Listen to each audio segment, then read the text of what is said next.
এখানে এসে গাড়িটা নষ্ট হওয়ার ছিল। এই গভীর জঙ্গলে কাউকে দেখছিও না যে আমাকে সাহায্য করবে। দেখি সামনে গিয়ে কাউকে পাই কিনা। কিছু দূর এগিয়ে গিয়ে কাউকেই দেখতে পেলাম না, তাই আবারও গাড়ির দিকেই আসছি। ঠিক তখনই আমি দেখলাম গাড়ির পাশে খুব সুন্দর একটি মেয়ে দাঁড়িয়ে আছে। হ্যালো মিস, কে আপনি? আমি চন্দ্রিমা, খুব বিপদে পড়েছি। আপনি কি আমাকে একটু সামনে নামিয়ে দিতে পারবেন? আপনাকে কি নামাবো? আমার গাড়ি তো এমনিতেই নষ্ট হয়ে গেছে। কি বলছেন? আপনি আরো একবার ট্রাই করে দেখতে পারেন। না, আমি অনেকবার ট্রাই করেছি কিন্তু গাড়ি চলছে না। লাস্ট একবার ট্রাই করতে পারেন।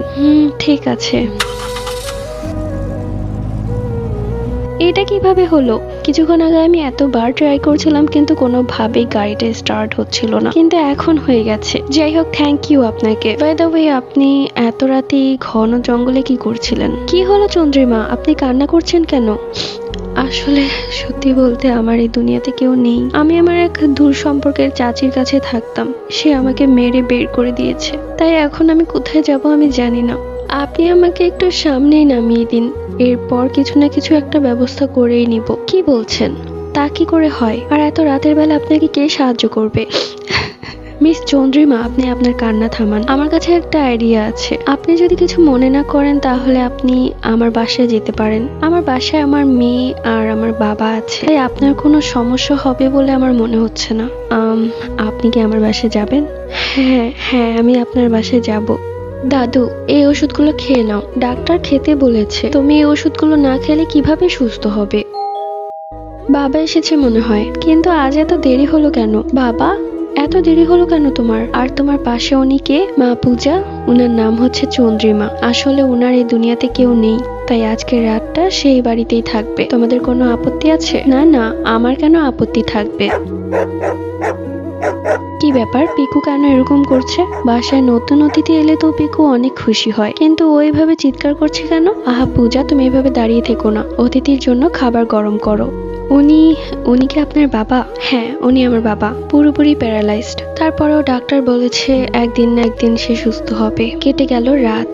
আমি পূজা, এইবার ক্লাস 9-এ উঠেছি। আমি যখন ক্লাস 5-এ পড়তাম তখনই আমার মা আমাকে ছেড়ে এই দুনিয়া থেকে চলে যায়। আমার মায়ের ক্যান্সার হয়েছিল, এরপর থেকে বাবার বিয়ে করেনি। দাদু, আমি আর বাবা, এই তিনজনের সংসার। সকালবেলা পড়া কমপ্লিট করে আমি গেলাম অতিথির ঘরে। অতিথির ঘরে গিয়ে দেখলাম ঘরটা বেশ অন্ধকার। অন্ধকার ঘর আমার একদমই ভালো লাগে না, তাই আমি তাড়াতাড়ি পর্দা সরিয়ে জানালা খুলে দিলাম। রুমে আলো প্রবেশ করাতেই চন্দ্রিমা অনেক বেশি চিৎকার করে উঠল, বন্ধ করো, বন্ধ করো জানালা।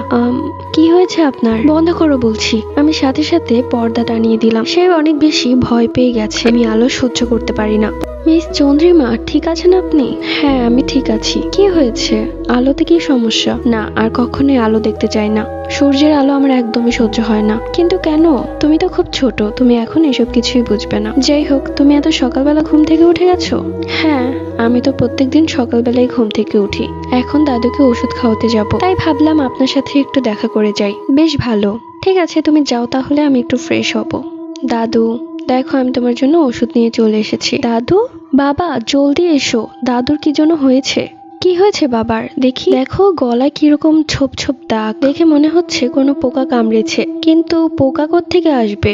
জায়গাটা কিরকম নীল হয়ে আছে, মনে হচ্ছে অনেকগুলো রক্ত চোষা হয়েছে। কি ভুলভাল কথা বলছিস? কাল রাতে হয়তো তুই জানালাটা খোলা রেখেছিলি, আর সেখান থেকে হয়তো কোনো পোকা এসেছে। তাড়াতাড়ি ডক্টরকে ফোন করে আসতে বল। কিছুক্ষণের মধ্যে চন্দ্রিমা ওই রুম থেকে দাদুর রুমে আসে, আর আমি অবাক হয়ে দেখলাম চন্দ্রিমাকে দেখে দাদু ভয় পাচ্ছে, চোখে ভয়ের ছাপ। আমি কিছুই বুঝতে পারলাম না। চন্দ্রিমা তো এই বাড়িতে নতুন এসেছে, তাহলে ওকে দেখে ভয় পাওয়ার কি আছে? এরপর ডাক্তার এসে দাদুকে ওষুধ দিয়ে গেলেন। আস্তে আস্তে দাদু কিরকম যেন হয়ে যাচ্ছিল। চন্দ্রিমাকে দেখলেই শুধু ভয় পেত। আর আমার কুকুর পিকু চন্দ্রিমাকে দেখে অনেক বেশি চিৎকার করত। বিষয়টা আমি আমার বান্ধবীর সাথে শেয়ার করলাম। তখন আমার বান্ধবী বলল ওর মা ওকে বলেছে বোবা প্রাণী তখনই চিৎকার করে যখন সে খারাপ কোনো কিছুর উপস্থিতি টের পায়। ধুর, আমি কি সব ভাবছি? চন্দ্রিমা এই বাড়িতে অতিথি, যে কোনো সময় সে চলে যাবে, আর অতিথিকে নিয়ে আমি এসব কি ভাবছি? দুপুরবেলা আমার পিসি বাড়িতে এলো। তিনি 4 মাসের অন্তঃসত্ত্বা। বাবুকে দেখার জন্য আমি অধীর আগ্রহে বসে আছি, কখন যে বাবু এই দুনিয়াতে আসবে আর আমি তার সাথে খেলা করব। পিসি সোফায় বসেছিল। ঠিক তখনই চন্দ্রিমা তার কাছে গিয়ে তার পেটে হাত বুলিয়ে দেয় এক লুলুপ দৃষ্টিতে। চন্দ্রিমার ব্যবহারে কেমন যেন আমার সন্দেহ লাগে। আসলেই কি তাই? বাবা, আমি কি আসতে পারি? হ্যাঁ, আয় না। অফিসের কাজ করছিলাম। কিছু বলবি? বলবো। কি হয়েছে বল। বাবা, চন্দ্রিমা কবে যাবে? তখন বাবা বলল, কেন, কি হয়েছে? ও আমাদের অতিথি। আর পূজা, তোমার কি কোনো অসুবিধা হচ্ছে নাকি? না, কিন্তু তার আচার আচরণ কেমন যেন অদ্ভুত। অতিথিকে ওরকম বলতে হয় না। বিকেল থেকেই বাবা আর চন্দ্রিমা উধাও। বাবাকে কয়েকবার কল করেছি, কিন্তু কল ধরেনি। কোথায় গেছে তারা? রাত 11টায় কলিং বেল বেজে উঠল। দরজা খুলে দেখলাম বাবা এবং চন্দ্রিমা দাঁড়িয়ে আছে। চন্দ্রিমা এবং বাবার গলায় মালা। বুঝতে আর বাকি রইল না যে বাবার চন্দ্রিমা বিয়ে করে ফেলেছে। আমি অনেক বেশি অবাক হয়ে গেলাম। আমি আশায় ছিলাম এই মহিলা কখনো আমাদের বাড়ি থেকে যাবে, আর বাবা সেই মহিলাকে বিয়ে করে ঘরে এনেছে। বাবাকে বললাম, বাবা, এটা তুমি কি করেছো? এত জলদি মাকে ভুলে গেলে? তখন চন্দ্রিমা আমার মাথায় হাত বুলিয়ে দিয়ে বলল, আমি আজকে থেকে তোমার নতুন মা। দাদুর চোখে মুখে ভয়ের ছাপ। চন্দ্রিমাকে দেখে খুব ভয় পাচ্ছেন তিনি। বাবার দিকে তাকিয়ে আমি আর কিছুই বলতে পারলাম না। মুখ বুঝে সহ্য করতে হলো। বাবাকে বললাম, কোন মন্দির থেকে তোমরা বিয়ে করেছো? তখন বাবা বলল, কোনো মন্দিরে না, শুধুমাত্র সিঁদুর দিয়ে আমি চন্দ্রিমাকে বিয়ে করেছি। অবশ্য আমি মন্দিরে যেতে চেয়েছিলাম, কিন্তু চন্দ্রিমা যেতে চায়নি। মনের মধ্যে খটকা লাগলো, ও কেন মন্দিরে গেল না। আমার কুকুর পিকু অনেক বেশি অসুস্থ। তাকে কখনোই এরকমটা দেখিনি। একদম রোগা পাতলা হয়ে গেছে। মনে হচ্ছে আস্তে আস্তে শরীর থেকে সব রক্ত বেরিয়ে যাচ্ছে। পিকু এখন উঠেও দাঁড়াতে পারে না, কখন যেন মরে যায়। তাই পিকুর চিন্তায় আমার মন ভীষণ খারাপ। পরদিন সকালবেলা দাদুর ঘরে গিয়ে দেখলাম দাদু অচেতন অবস্থায় পড়ে আছে। দাদুর পুরো শরীর ফ্যাকাশে হয়ে গিয়েছিল। মনে হচ্ছে এক বিন্দু পরিমাণও রক্ত নেই।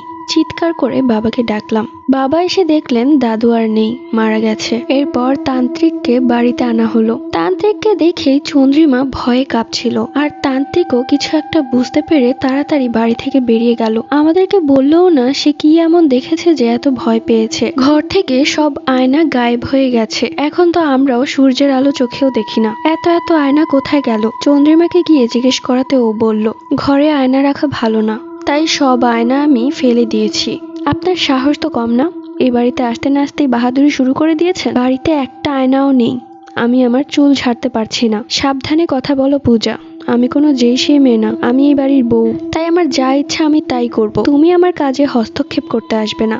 ঠিক ওই মুহূর্তে পিসি আমাদের বাড়িতে আসে, তাই আমি আর তাকে কিছুই বলতে পারি না। পিসি আসার পর তিনি আবারও পিসির পেটে হাত বুলিয়ে দিতে থাকে। আমিও সেই সুযোগে দৌড়ে যাই স্টোর রুমে, গিয়ে হন্য হয়ে যে কোনো একটা আয়না খুঁজতে থাকি। আয়নার মধ্যে কি এমন আছে আজ সেটা দেখা যাবে। অবশেষে একটা পুরনো বক্সের ভেতর আমি ছোট্ট একটি আয়না খুঁজে পেলাম। দৌড়ে গেলাম পিসির ঘরে। সামনে গিয়ে এমন ভাবে বসলাম যেন আয়নাতে চন্দ্রিমার মুখটা দেখতে পারি। আয়না বের করে চন্দ্রিমার মুখ দেখে আমি অবাক। আমার পায়ের নিচ থেকে যেন মাটি সরে গেল। এটা আমি কি দেখছি? এটা তো চন্দ্রিমা না, কি বিচ্ছিরি চেহারা। এটা তো একটা পেতনি। এর চোখের মণি কোথায়? হাতের নখগুলো এত বড় বড়। ভয়ে বুকটা ধকধক করছে। আমি তখন পিসি আর চন্দ্রিমাকে বললাম, আমার দরকারি একটা নোটস নিতে যেতে হবে এক্ষুনি, আমি এক্ষুনি গিয়ে আনছি। তখন পিসি আমাকে বলল, সাবধানে যাস। চন্দ্রিমা কিছুই বলল না। আমি দৌড়ে গেলাম সেই তান্ত্রিকের বাড়িতে। সেই তান্ত্রিককে গিয়ে সবকিছুই খুলে বললাম। তিনি তখন যা বলল তা শুনে আমার পায়ের নিচ থেকে মাটি সরে গেল। তোমার ঘরে এখন যে আছে সে কোনো মানুষ নয়, বরং সে একজন ডাইনি। এই ডাইনি মূলত মানুষের রক্ত খেয়ে বেঁচে থাকে। যত রক্ত পান করবে সে ততই সুন্দরী হতে থাকবে। আর ভুল ক্রমে যদি কোনো নবজাতক বাচ্চাকে খেতে পারে তাহলে সে আরো অনেক যুবতী হয়ে যাবে এবং তার শক্তি দ্বিগুণ বেড়ে যাবে। আমার তখন মনে পড়ে গেল কিভাবে পিসির পেটে হাত বুলিয়ে দিচ্ছিল। আমি দৌড়ে গেলাম বাড়িতে। বাড়িতে এসে পিসিকে হন্য হয়ে খুঁজতে লাগলাম। পিসি কোথায়? তখন চন্দ্রিমা আমাকে বলল, চলে যাবে খুব শীঘ্রই এই দুনিয়া থেকে। কি উল্টোপাল্টা কথা বলছেন? আমার পিসি কোথায়? তখনই পিসি ওয়াশরুম থেকে বেরিয়ে এসে বলল, কি হয়েছে মা, এভাবে খুঁজছিস কেন আমাকে? কি দরকার? পিসিকে দেখে আমি একটু শান্ত হলাম। যাক, ও আমার পিসির কোনো ক্ষতি করেনি, কিন্তু আমার হাতে অত সময় নেই। যে কোনো সময় ও আমার পিসিকে মেরে ফেলবে। রাতের বেলা ঘুমিয়ে আছি, হঠাৎই ঘরে নুপুরের শব্দ। ঘুম ভেঙে গেল। রুম থেকে বেরিয়ে দেখলাম চন্দ্রিমার দরজা খোলা। চন্দ্রিমার ঘরে গিয়ে দেখলাম সে সেখানে নেই। মেইন গেটটাও খোলা। বাড়ি থেকে বেরিয়ে এক পা দুপা করে ওই দিকটায় যাচ্ছি যেখানটায় চন্দ্রিমা যাচ্ছে, কিন্তু আমি কোনো শব্দ করছি না। চারিপাশে এত জঙ্গল যে কোথায় চন্দ্রিমা হারিয়ে গেল বুঝতেই পারলাম না। আমি পাগলের মতো ওকে খুঁজতে লাগলাম। কিছুক্ষণ পরে আমার চোখ পড়লো বড় তেঁতুল গাছের ওপরে। দেখলাম চন্দ্রিমা উল্টো পায়ে সেই তেঁতুল গাছের ডালে বসে আছে। তার চুলগুলো মাটিতে স্পর্শ করছে। কি ভয়ঙ্কর দেখতে। দেখতে। এটা দেখা মাত্রই আমি দৌড়ে এলাম বাড়িতে। বাবা, জলদি উঠো। কি হয়েছে পূজা, এভাবে ডাকাডাকি করছো কেন? আরে বাবা জলদি উঠো, অনেক বড় ঝামেলা হয়ে গেছে। কি হয়েছে পূজা, এত ভয় পেয়ে গেছো কেন? ঘেমে তো একাকার অবস্থা, আগে পানি খেয়ে নাও। বাবা আমার হাতে অত সময় নেই, আমাকে বলতে দাও। চন্দ্রিমা যাকে তুমি মানুষ ভাবছো সে মানুষ না, সে একটা ডাইনি। কিছুক্ষণ আগে আমার ঘুম ভেঙে গিয়েছিল, তখন আমি দেখলাম চন্দ্রিমা হাঁটতে হাঁটতে জঙ্গলের দিকটায় যাচ্ছে, তাই আমি ওর পিছু পিছু গিয়েছিলাম। কিছুক্ষণ পর ওকে কোথাও খুঁজে পাচ্ছিলাম না, হঠাৎ করে আমার চোখ পড়লো আমাদের বাড়ি থেকে অনেক দূরে একটা তেঁতুল গাছ আছে না, সেই উঁচু ডালের দিকে। দেখলাম চন্দ্রিমা সেই ডালে বসে আছে, ওর চুলগুলো মাটিতে স্পর্শ করছিল আর পা দুটো উল্টো ছিল। ওকে দেখতে অনেক বেশি ভয়ঙ্কর দেখাচ্ছিল। এই বলতে না বলতে চন্দ্রিমা চলে এসেছে। এসব উল্টাপাল্টা কথা কি বলছিস পূজা? চন্দ্রিমা এখন তোর মা, তাই এসব উল্টাপাল্টা কথা বলবি না। বাবা বিশ্বাস করো, আমি সত্যি বলছি। কি হয়েছে? কি নিয়ে এত বিশ্বাস অবিশ্বাসের কথা হচ্ছে? এই তো চন্দ্রিমা চলে এসেছে। চন্দ্রিমা, কোথায় ছিলে তুমি? আমি তো ঘুমিয়েছিলাম, তোমাদের চিৎকার চেঁচামেচি শুনে চলে আসলাম। আবার কি হলো?